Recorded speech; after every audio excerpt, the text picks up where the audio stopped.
Somewhere in northern Iraq, about 60,000 years ago, a man was buried in a cave. He was older than most people of his time ever got to be. His bones told a story that shocked the scientists who found him. He had lived for years with a withered arm, missing fingers, and severe arthritis so advanced that walking would have caused him constant pain. He could not have survived alone. Someone fed him, cared for him, and kept him alive through years of suffering. Someone made a choice to not leave him behind, and beside his body, the soil contained clusters of pollen from 8 different medicinal plants. Plants that are still used in herbal medicine today. This was not a primitive creature grunting in the dark. This was a person being treated by someone who knew exactly what they were doing. The question is, what exactly did they know? For most of human history, there were no hospitals, no antibiotics, no surgery, no germ theory, no concept of a virus. And yet the human species survived. Not just survived, but thrived, expanded, crossed oceans, and outlasted every mass extinction event of the last 100,000 years. They did it sick, they did it injured, they did it without a single thing you would recognize as medicine today. So what did they actually do when the fever came, when the wound got infected, when the body started to fail? The first thing to understand is that ancient humans were not starting from zero. They were extraordinary observers. For hundreds of thousands of years, every human alive spent the majority of their waking life outdoors, moving through forests, grasslands, riverbanks, and mountains every single day. They watched animals constantly. They noticed which plants a sick animal ate before it recovered. They noticed which roots caused vomiting and which ones stopped it. They noticed which leaves, when pressed against a wound, reduced the swelling by morning. They built a pharmacopoeia entirely from observation across thousands of generations. And they passed it down not in books, but in memory, in ritual, and in the role of the healer. The oldest physical evidence of plant-based medicine is from that Neanderthal burial in Iraq. But the practice almost certainly goes back much further than that. Chimpanzees, our closest living relatives, self-medicate. They eat specific leaves when they have parasites. Leaves that have no nutritional value but contain compounds that kill intestinal worms. They do not learn this from a doctor. They learn it from watching other chimps and from instinct built over millions of years of trial and error. If chimpanzees do it, early humans almost certainly did it too. And the evidence suggests they did it far more sophisticatedly than any animal alive. Archaeologists have found evidence of wound treatment going back at least 50,000 years. Bones with signs of infection that healed cleanly. Skulls with holes drilled into them deliberately.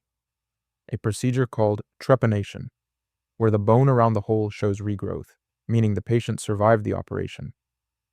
Someone drilled a hole in a living person's skull 50,000 years ago, and that person lived long enough for the bone to grow back.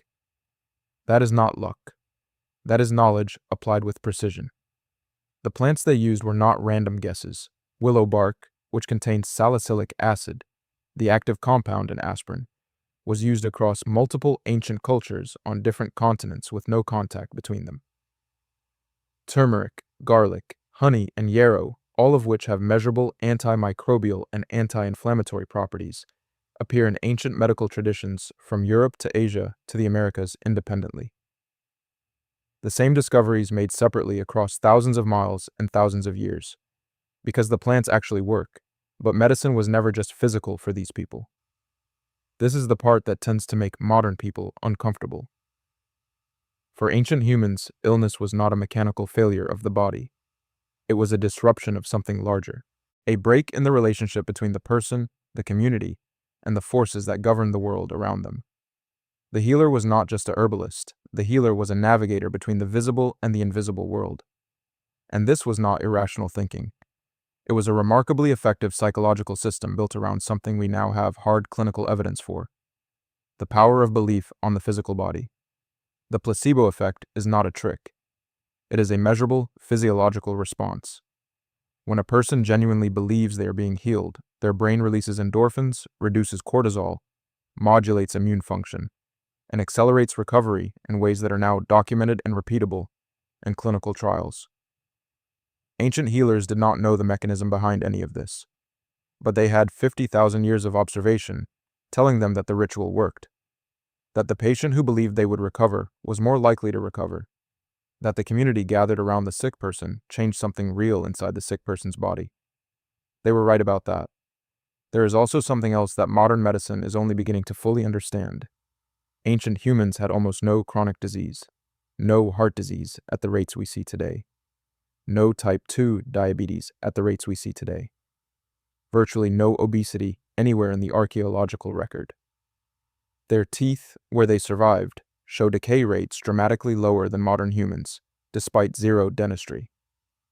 Not because their lives were easy or comfortable, because their diet, movement patterns, sleep cycles, and stress profiles were profoundly different from anything we experience today.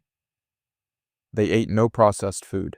They moved constantly, an estimated 10 to 15 kilometers per day, on average. They slept in alignment with the rising and setting of the sun. Their chronic stress was real but episodic. A predator, a conflict, a harsh winter. Rather than the low-level, unrelenting background hum of modern anxiety that never fully resolves and never fully gives the body a chance to recover. In a very real sense, their lifestyle was their medicine. The thing they did when they were sick was often simply the thing they did every single day. Move, eat real food, sleep, stay connected to the people around them. The treatments that feel most alien to us today, the rituals, the chanting, the plant bundles laid beside the dying, were not primitive failures of understanding. They were the best available synthesis of everything 60,000 years of human observation had produced about what helps a suffering person survive. Some of it was wrong, some of it was extraordinarily right, and some of it, it turns out, we are still using today. Just in a white coat instead of animal skins, with a clinical trial instead of 1,000 years of inherited memory. The man in the cave in Iraq survived longer than almost anyone around him. Someone knew enough to keep him alive. Someone cared enough to try. That is not so different from what we do now. And maybe that says something about what we have always been.